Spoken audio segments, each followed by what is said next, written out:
नमस्कार, आप देख रहे हैं बड़ी खबर और मैं हूं नगमा। और इस वक्त अभी खबर आई है कि जानी मानी एथलीट धाविका पीटी उषा को राज्यसभा के लिए मनोनीत किया गया है। और इसके अलावा तमिल फिल्मों के जाने माने गीतकार और संगीतकार इलैयाराजा को भी राज्यसभा में मनोनीत किया गया है। आज प्रधानमंत्री नरेंद्र मोदी ने बस अब से कुछ देर पहले ट्वीट करके इस बारे में जानकारी दी है। इनके अलावा दक्षिण भारत की 2 और विभूतियां राज्यसभा के लिए मनोनीत हुई हैं, जिनमें कर्नाटक के धर्मस्थल मंदिर के धर्माधिकारी की भूमिका निभाने वाले वीरेंद्र हेगड़े हैं और ग्रामीण विकास के क्षेत्र में उनकी अहम भूमिका रही है। उनके अलावा तेलुगु फिल्मों के बहुत ही कामयाब स्क्रिप्ट राइटर, जिनकी 2 फिल्में सुपर हिट रही हैं, वो भी के.वी. विजेंद्र प्रसाद, वो भी राज्यसभा भेजे गए हैं। इन्होंने बाहुबली और RRR जैसी फिल्मों की स्क्रिप्ट लिखी है। तो हमारे साथ जुड़ रहे हैं मेरे सहयोगी अखिलेश शर्मा। अखिलेश, ये बड़े नाम जिसमें पीटी उषा को तमाम लोग जान रहे हैं, बाहुबली और RRR जैसी फिल्मों के मशहूर स्क्रिप्ट राइटर हैं, के.वी. विजेंद्र प्रसाद और भी जो 2 नाम हैं, लेकिन ये तमाम नाम जो हैं वो दक्षिण से ही हैं, जिन्हें मनोनीत किया गया है राज्यसभा में। तो इसकी पॉलिटिकल मैसेजिंग क्या है?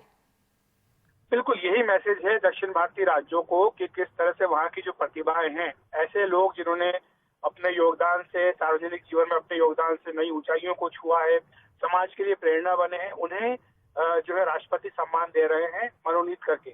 और दरअसल ये जो मनोनयन का कोटा है, इसका मकसद भी ये रहा था नगमा कि इसमें जो समाज के लिए जिन्होंने उत्कृष्ट काम किया हो उन्हें जगह दी जाए। लेकिन हाल के वर्षों में एक इसमें डिविएशन देखने को मिला था, जब कई नेताओं को भी मनोनयन के रास्ते से राज्यसभा में लाया गया, जिसमें सुब्रमण्यम स्वामी भी शामिल है।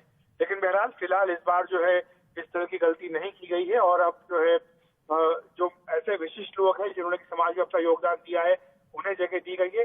7 पद जो है वो रिक्त हैं राज्यसभा में मनोनयन के। इनमें 4 जो है भर दिए गए हैं और 3 अभी खाली रखे गए। मुझे लगता है कि उनमें भी जल्दी ही कोई ना कोई निर्णय होगा, उनमें दी जाए ये। जी अखिलेश, तो आप कह रहे हैं कि कुल 7 सीटें हैं मनोनीत, जिसमें राष्ट्रपति कर सकते हैं अपने अपने क्षेत्र में जो विशिष्ट व्यक्ति हैं उन्हें, और जिनमें से 4 मनोनीत किए गए हैं और ये चारों दक्षिण भारत से हैं।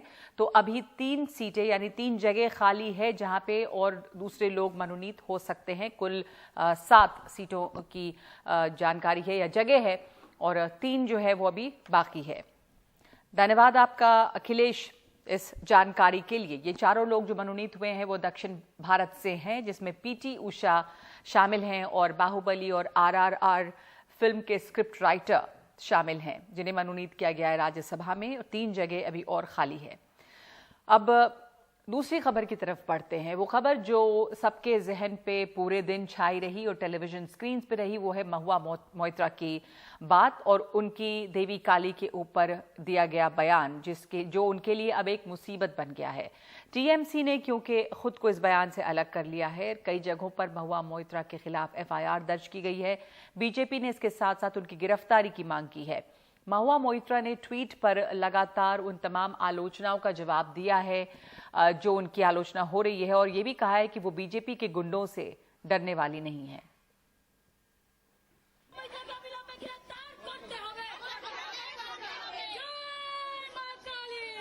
कोलकाता में टीएमसी की तेज तर्रार सांसद महुआ मोइत्रा के खिलाफ बीजेपी महिला मोर्चा की महिलाओं का प्रदर्शन।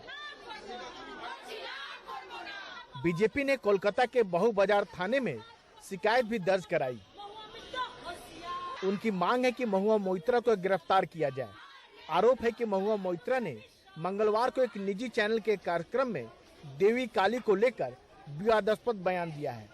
टीएमसी ने इस बयान से खुद को अलग किया है। कोई भाषा नहीं है, इतना घटिया शब्द हमारी हिंदू और जो सनातन सेंटीमेंट है उसके ऊपर सीधा सीधा असर हुआ है। बंगाल का हर घर में देवी माँ काली को पूजन होता है, हम लोग का फास्टिंग होता है काली पूजा का दिन, अमावस्या का दिन। इसका खिलाफ कानूनी तरीके से कार्रवाई होना चाहिए। नहीं होगा तो शांतिपूर्ण तरीके से ध्वज लेकर, माँ काली जी का तस्वीर और प्रतिमा लेकर, मूर्ति लेकर एजिटेशन भी होगा शांतिपूर्ण तरीके से। महुआ मोइत्रा का कहना है कि भारत में उपासना के कई रूप हैं और काली के भी। उनके लिए एक काली वे भी हैं जो हर तरह का भोग स्वीकार करती हैं। महुआ ने ट्वीट कर बीजेपी को जवाब दिया।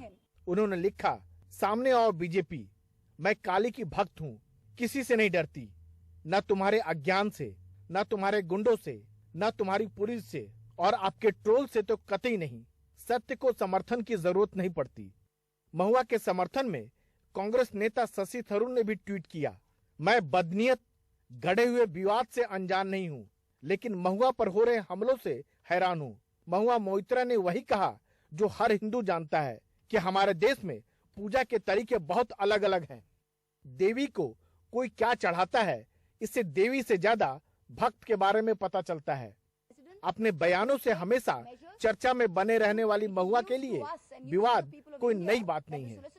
इसमें कोई दो राय नहीं है कि भारत में जितने भी देवी देवता हैं, उनसे भी ज्यादा उनके रूप हैं। इसी विविधता से पैदा होती है उदारता की परंपरा। हमें यह सोचना होगा कि हम बात बात पर आहत होते रहें या फिर अपनी विविधता और अपनी उदारता को बचाए रखें। नई दिल्ली से राजीव रंजन, एनडीटीवी इंडिया। और जी न्यूज के एंकर रोहित रंजन अब गायब हैं। छत्तीसगढ़ पुलिस एक बार फिर बुधवार को उनके घर गई, जी न्यूज के दफ्तर गई और वहां पर कई दस्तावेज देने के लिए नोटिस दिया और कहा कि 7 दिनों के अंदर दस्तावेज देने होंगे। इसके साथ ही संपादक और सह संपादक से पूछताछ के लिए जी न्यूज के दफ्तर के बाहर नोटिस चस्पा कर दिया।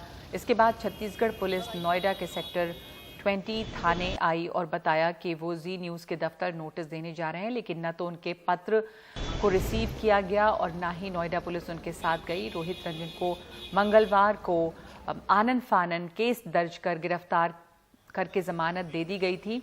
तब से उनका कोई पता नहीं। छत्तीसगढ़ पुलिस का कहना है कि नोएडा पुलिस ने उसे जानबूझकर गायब किया है। जी न्यूज़ के ऑफिस हम गए थे, वहाँ पर उनको 91 का नोटिस दिया है और उनको 7 दिन का समय दिया है कि हमारे थाना सिविल लाइन रायपुर आकर वो जो है वो उनके दस्तावेज, जो संबंधित दस्तावेज है वो प्रस्तुत करें। साथ ही उसके बाद हमने उनको 160 की नोटिस सर्व करनी चाहिए। उनके एडिटर और जो उनके सहायक हैं, एक असिस्टेंट एडिटर करके थे उनके, उन दोनों को नोटिस सर्व करनी चाहिए। तो उन्होंने उनके टीम द्वारा वहाँ पर जो उपस्थित थे उनके द्वारा नोटिस लेने से इनकार किया गया और इनकार करने के उपरांत हमने उनके नोटिस को बाहर चस्पा कर दिया है। कोरोना के दौरान लोगों को राहत देने वाली एक दवा थी डोलो 650, जिसे ज्यादातर लोग इस्तेमाल कर रहे थे, लेकिन इस दवा को बनाने वाली कंपनी माइक्रोलैब के 40 ठिकानों पर छापे पड़े हैं और ये छापे देश के अलग अलग शहरों में डाले गए हैं। माइक्रोलैब के अफसरों के घरों पर भी छापे डाले गए। कोविड के दौरान डोलो 650 की बहुत बिक्री हुई थी। सूत्रों के मुताबिक 2 साल में कंपनी ने 400 करोड़ कमाए। इस दौरान तकरीबन 350 करोड़ टैबलेट बेची गई। माइक्रोलैब पर आयकर चुराने का आरोप है।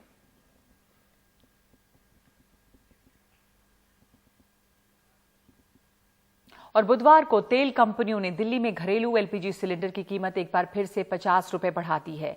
ये इस साल की चौथी बढ़ोतरी है। पिछले 1 साल में घरेलू एलपीजी सिलेंडर की कीमत 218 रुपए 50 पैसे प्रति सिलेंडर बढ़ी है, यानी कि पिछले 1 साल में घरेलू एलपीजी सिलेंडर 26% ज्यादा महंगा हो गया है।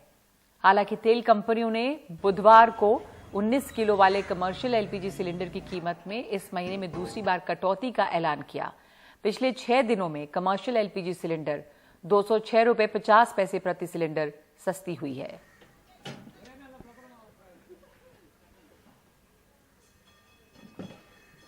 अधिकारी हों या सैनिक, हरियाणा देश को सबसे ज्यादा फौजी देने वाले राज्यों में से एक है, लेकिन अग्निवीर योजना से फौज में जाने की तैयारी कर रहे ज्यादातर नौजवानों के सपनों पर पानी फिर गया है। वो निराश हैं, लेकिन फिर भी उनका कहना है कि जाना तो फौज में ही है, क्योंकि इतनी बेरोजगारी में नौकरियों की भी बहुत कमी है। अंबाला में ऐसे ही कुछ नौजवानों से बात की है मोहम्मद गजाली ने। अग्निपथ योजना के खिलाफ हरियाणा, पंजाब, यूपी, बिहार कई जगह विरोध प्रदर्शन हुए और कल ही जो है इंडियन एयरफोर्स ने अग्निपथ स्कीम के थ्रू जिन लोगों को रिक्रूट करना है, जिनकी भर्ती करनी है, उसका आखिरी आंकड़ा भी पेश किया। कल ही आखिरी डेट थी।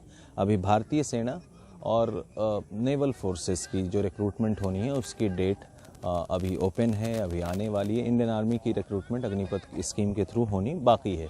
लेकिन इन सब के बीच हरियाणा में यहाँ के जो एप्लीकेंट हैं या जो फौज में भर्ती होना चाहते हैं, जो युवा हैं, वो क्या सोचते हैं, क्योंकि हरियाणा उन राज्यों में से एक राज्य है जहाँ से कई युवा डिफेंस फोर्सेस में जाते हैं, डिफेंस सर्विसेज में जाते हैं। और इसी अग्निपथ स्कीम के खिलाफ यहाँ पर विरोध प्रदर्शन भी हुआ था, कई जगह तोड़फोड़ भी हुई, जिसके बाद कुछ सख्ती भी लागू करनी पड़ी थी। लेकिन इन सब के बावजूद ये देखने में आ रहा है कि कई जगह अभी भी बच्चे अप्लाई कर रहे हैं। क्यों कर रहे हैं? ये मेरे पीछे जो आप देख रहे हैं, ये वो युवा हैं जो डेली यहाँ सुबह हरियाणा के अंबाला ज़िले में, ये राजीव गांधी स्पोर्ट्स स्टेडियम, अगर आपको यहाँ का नज़ारा दिखाऊं कि कैसे यहाँ पर आप देखें कि हर उम्र के लोग यहाँ पर आते हैं, लेकिन ख़ास करके युवा जो हैं यहाँ पर भर्ती वाले या सरकारी एग्ज़ाम्स के जिनकी फ़िज़िकल एक एलिजिबिलिटी होती है, उन सब की प्रैक्टिस के लिए यहाँ आते हैं। तो इनसे बात करने की कोशिश करेंगे। क्या नाम है आपका? हरमनदीप सिंह जी। हरमनदीप सिंह। तो हरमन, ये बताएं कि अग्निपथ स्कीम को लेके क्या सोचते हैं आप लोग? क्योंकि उससे पहले मैं बता दूं कि कल जो एयरफोर्स के अग्निपथ स्कीम के थ्रू इनरोलमेंट का लास्ट डे था, और जैसा बयान आया है कि जो संख्या है एप्लीकेंट्स की वो पिछले साल के मुकाबले ज़्यादा है। पिछली वाली स्कीम ठीक थी जी, 4 साल वाली स्कीम तो बेकार है जी। 4 साल बाद तो हम बेरोजगार हो जाएंगे जी। ना कोई इन्होंने पक्की बताई है भी नौकरियां मिलेंगी। इतने पढ़े हुए हैं तो नौकरियां नहीं मिली जी। 10th +2 वाले कहाँ नौकरियां दे देंगे जी वो। और कह रहे जी ऊपर से हम गार्ड की नौकरी करेंगे। क्या नाम है आपका? विशाल। कहाँ से हैं आप? बराड़ा से। अंबाला ज़िले से ही? हाँ जी, हाँ जी। क्या आपकी फैमिली में क्या करते हैं लोग? फैमिली में पापा एक्स आर्मी है। Ex army. तो जब ये अग्निपथ के बारे में आप लोगों ने सुना, अब इतने विरोध प्रदर्शन भी हुए हैं हरियाणा में भी, और भी जगह हरियाणा के रोहतक वाले बेल्ट में ज़्यादा हुए हैं, तो एक तरफ से ये भी कहा गया है, आप लोग इसके सपोर्ट में हैं, इस स्कीम को पसंद खिलाफ हैं इसके? तो बिल्कुल खिलाफ हैं। बिल्कुल खिलाफ है। तो फिर फॉर्म भरेंगे इस बार? फॉर्म तो भरने पड़ेंगे, बेरोजगारी है ना। फिर बचपन का सपना तो यही है ना, फौजी लग जाए नाम के पीछे। अच्छा, नाम के पीछे फौजी लग जाए, बेरोजगारी है बस बहुत ज़्यादा। उसके लिए तो भरना पड़ेगा फॉर्म। 4 साल के कुछ नौकरी मिले, और 4 साल के बाद कुछ मिल जाए फिर तो ठीक है। तो एक आप लोगों में से किसी ने विरोध प्रदर्शन वगैरह में भाग लिया? यहाँ कोई विरोध हुआ था? अम्बाड़े में हुआ नहीं जी। अम्बाड़े में हुआ नहीं जी। नहीं जी, करन लग रहे थे जी, उससे पहले ही एक्शन हुआ था, भी मना कर दिया था। अच्छा। हाँ जी।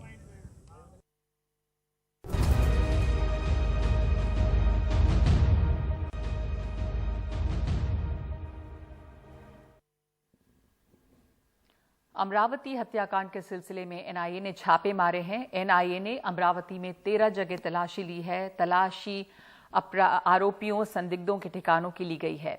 उमेश कोले की हत्या के मामले में पीएफआई के जिला प्रमुख सोहेल नदवी से भी एनआईए पूछताछ कर रही है। 7 और आरोपियों के साथ पूछताछ के लिए उसे मुंबई ले जाया जा सकता है।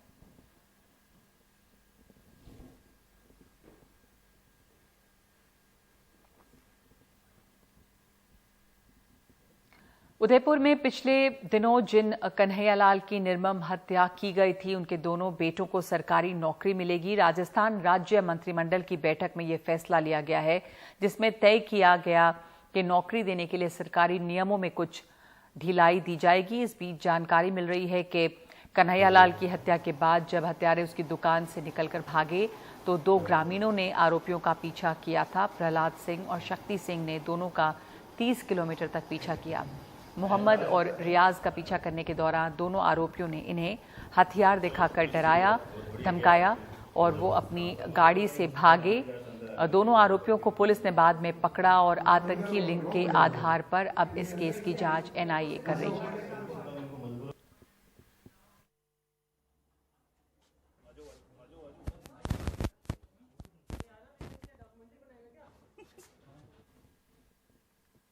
बड़ी खबर में आज के लिए इतना ही। नमस्कार।